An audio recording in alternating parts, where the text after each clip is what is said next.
Hello friends. एक बिहारी सब पे भारी परिवार में यूपीएससी के ऑनेस्ट एंड सक्सेसफुल प्रिपरेशन के लिए जो हमने मैराथन क्लास शुरू की है, उनके स्किल डेवलपमेंट पार्ट में मैं आपका वेलकम करता हूं। फ्रेंड्स, आज हम लोग ऐसे राइटिंग पर बात करने वाले हैं। शुरुआत की क्लासेस में मैंने आपको बताया था कि दो तरीके हैं हमारे पास ऐसे राइटिंग के आर्ट को सीखने के। एक कि हम लोग डायरेक्ट आ जाएं उस पर, कि हम लोग देखना शुरू कर दें कि फैक्टर्स ऑफ ऐसे राइटिंग क्या है और उसे सीखना शुरू कर दें स्टेप बाय स्टेप। एक तो डायरेक्ट वहां पर पहुंच सकते हैं। एक मैंने कहा था दूसरा अप्रोच, कि पहले हम ये समझ लें कि हम किसके लिए ऐसे राइटिंग करने जा रहे हैं, प्लस जिसके लिए करने जा रहे हैं वो किस तरीके के क्वेश्चंस पूछता है, उन क्वेश्चंस को समझ लें ऐसे से संबंधित, जिस तरह के ऐसे लिखने के लिए हमें ऐसे राइटिंग की कला सीखनी है। क्योंकि ऐसे तो बहुत तरीके के होते हैं, लेकिन पहले हमें ये तो पता होना चाहिए कि हम किसके लिए सीखने जा रहे हैं। दोनों में बड़ा डिफरेंस है। तो इसीलिए फिर मैंने आपसे कहा था कि अगर मैं खुद को सिखाता तो दूसरे अप्रोच से सिखाता। तो जब मैं खुद को ऐसे सिखाऊँगा, तो आपको क्या किसी और तरीके से कैसे सिखा सकता हूँ? ये धर्म है मेरा कि मैं सही रास्ते से जाऊँ। तो इसीलिए हम लोगों ने क्वेश्चंस को पहले समझने की कोशिश की थी। हमें ये क्लियरली पता होना चाहिए कि हम यूपीएससी एग्ज़ाम के लिए ऐसे राइटिंग सीखने जा रहे हैं, और साथ ही ये पता होना चाहिए कि यूपीएससी कैसे एसेस पूछता है। जिसमें हम लोग फर्स्ट सेक्शन के क्वेश्चंस पर बातें कर चुके हैं। आप जानते हैं यूपीएससी जो ऐसे एग्ज़ाम लेता है उसमें 2 सेक्शंस में पूछे जाते हैं question, section A, section B. Section A जो होता है वो फिलॉसॉफिकल काइंड ऑफ ऐसे होता है, और सेक्शन बी जो होता है वो काफ़ी कुछ आपके जो मेंस एग्ज़ाम में जो जीएस पेपर्स होते हैं, उनसे संबंधित होता है। सेक्शन ए पर हम लोग बात कर चुके हैं। इसी जो लेटेस्ट साल एग्ज़ाम हुआ है एसए का 2023 में, उसको लेकर हम लोग बातें कर रहे हैं। तो हम लोग सेक्शन ए देख चुके हैं। आज हम लोग सेक्शन बी के क्वेश्चंस को समझने की कोशिश करेंगे। ऐसा हम लोग क्यों कर रहे हैं, क्वेश्चंस क्यों समझ रहे हैं, वो इसलिए आप जानते हैं मैंने आपसे कहा था कि ताकि जब बाद में मैं आपको ये बताऊँ कि ऐसे राइटिंग सीखने के लिए जो आर्ट है उसके लिए इन फैक्टर्स की ज़रूरत पड़ेगी, तो आप उन फैक्टर्स पर यकीन कर सकें और मेरे साथ इस ऐसे राइटिंग को सीखने की जर्नी पे पूरे एफ़र्ट के साथ, फुल एफ़र्ट्स के साथ चल सकें। उसके लिए यकीन करना बहुत ज़रूरी है, और अल्टीमेटली हम लोग उस टारगेट पर पहुंच सकें जो हमारा टारगेट है। हाईएस्ट जितना मार्क्स यूपीएससी दे सकता है ऐसे में 180 आउट ऑफ 250, ये हाईएस्ट लेवल है। तो अमंग द टॉपर्स जो होते हैं वो हाईएस्ट लेवल के, वहां तक हम लोग खुद को पहुंचा सकें। तो आइए फ्रेंड्स, आज हम लोग देखते हैं कि सेक्शन बी से यूपीएससी कैसे क्वेश्चंस को फ्रेम करता है। ये चौथा पांचवा क्वेश्चन है। आप जानते हैं दोनों सेक्शंस में चार चार क्वेश्चन पूछे जाते हैं। सेक्शन ए के 4 क्वेश्चन पर हम लोग बात कर चुके हैं। आज सेक्शन बी के पहले क्वेश्चन पर आते हैं। पहला ऑब्वियस पांचवा होगा। Girls are weighed down by restrictions, boys with demands to equally harmful disciplines. UPSC के ही लैंग्वेज में इसको हिंदी में समझने की कोशिश करते हैं, क्योंकि इसकी जो ट्रांसलेशन हम लोग डायरेक्ट करेंगे और जो यूपीएससी लिखता है उसमें थोड़ा बहुत डिफरेंस होता है। यूपीएससी ने इसी को हिंदी में कैसे लिखा है? लड़कियां बंदिशों के तथा लड़के अपेक्षा के बोझ तले दबे हुए होते हैं, दोनों ही समान रूप से हानिकारक व्यवस्थाएं हैं। अगर आप इसे देखेंगे, सबसे पहले जब आप ऐसे देखें तो आपको किन बातों का ध्यान रखना है। ये नहीं कि सिर्फ़ जो लिखा हुआ है उसे आप समझ लें। बहुत सी बातों का ध्यान रखना ज़रूरी है जो समझने की सही कला है। आपको सबसे पहले ये देखना है अगर जीएस से संबंधित है तो ये किस सब्जेक्ट से लिया गया है। अगर आप देखेंगे तो सोसाइटी से लिया गया क्वेश्चन है। क्योंकि ये इंडियन सोसाइटी के एक सिनेरियो को रिफ्लेक्ट कर रहा है कि वहाँ जो हैं बॉयज़ और गर्ल्स के क्या हालात हैं और ये ऐसे लिए गए हैं जो करंट में चल रहा है सिचुएशन कि लड़कियों को इतने सारे पर्दे लगा दिए जाते हैं, अलग-अलग रूल रेगुलेशन लगा दिए जाते हैं कि वो उसी के बोझ तले दबे हुए रहते हैं। बहुत सारी बंदिशें, तुम ये नहीं कर सकती, तुम वो नहीं कर सकती और फिर लड़कों से बहुत सारी उम्मीदें की जाती हैं कि मेरा बेटा बड़ा होके ये बनेगा, बड़ा होके वो बनेगा, मेरे बुढ़ापे का सहारा बनेगा, उसके लिए अलग-अलग उसको बातें कहते रहते हैं। तो वो भी एक उम्मीदों और अपेक्षाओं में जब जा दब जाते हैं, डिमांड्स। और ये कह रहा है कि ये दोनों जो हैं हार्मफुल, हानिकारक, यहाँ डिसिप्लिन लिखा हुआ है, वहाँ व्यवस्थाएँ, हार्मफुल व्यवस्थाएँ, हानिकारक व्यवस्थाएँ। सबसे पहले हमने देखा कि यू किस सेक्शन से पूछा गया है? सोसाइटी, वो बात तो हो गई।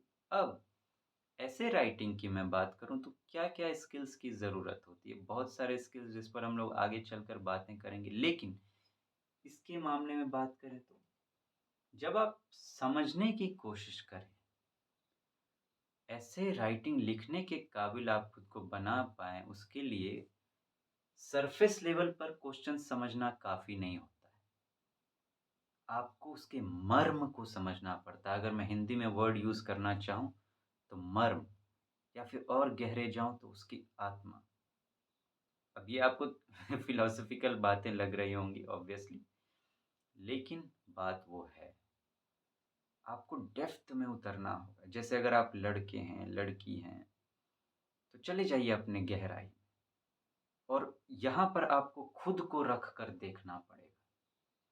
खुद को रख कर देखना पड़ेगा। आप कहेंगे हम लड़के हैं तो लड़की की जगह खुद को कैसे रखें? ऑब्वियस आपके घर में लड़कियाँ नहीं हैं, बहनें होंगी, माताएँ होंगी, उनके लाइफ़ को आपने देखा होगा।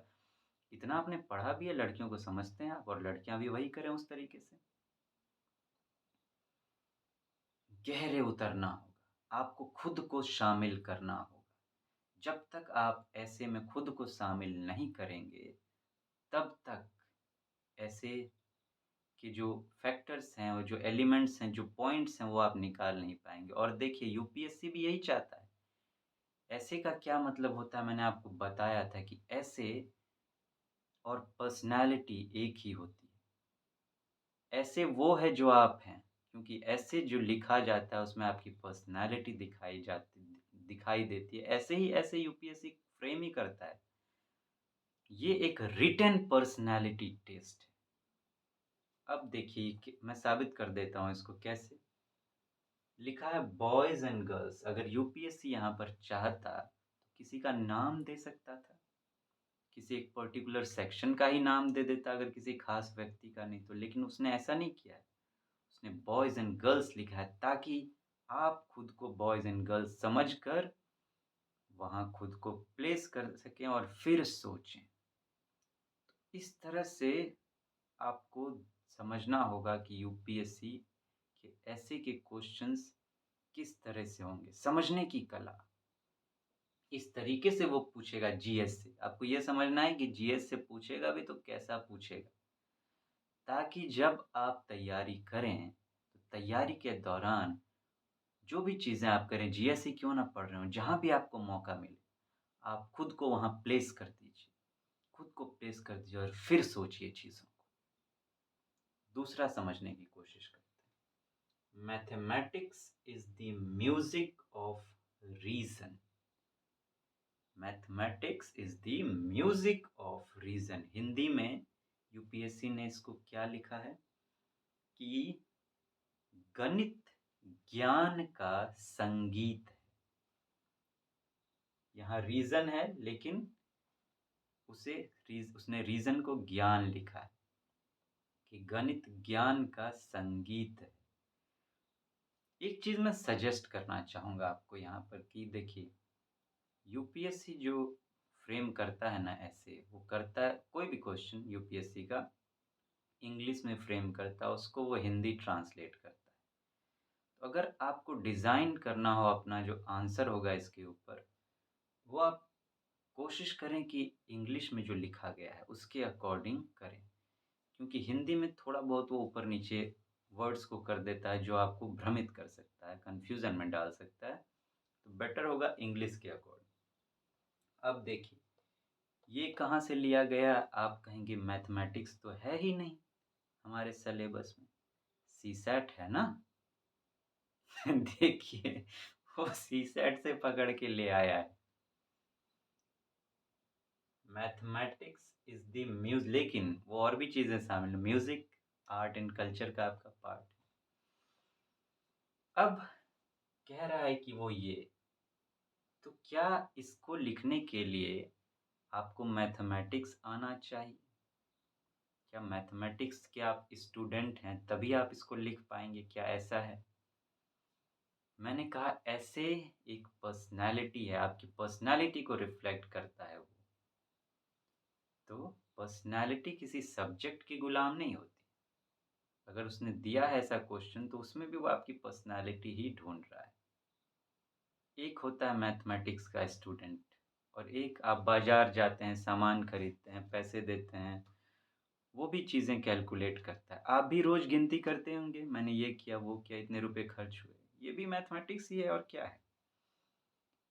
लेकिन एक और भी चीज़ है, तो ये तो हो गया प्रैक्टिकल पार्ट। एक मैथमेटिक्स मतलब क्या?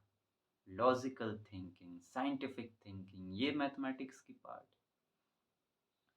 तो अगर कुछ ऐसा टेढ़ा भी टॉपिक आ जाए, तो आप ये ना समझें कि वो सब्जेक्ट स्पेसिफिक है और ऐसे आपको देखना पड़ेगा, ना।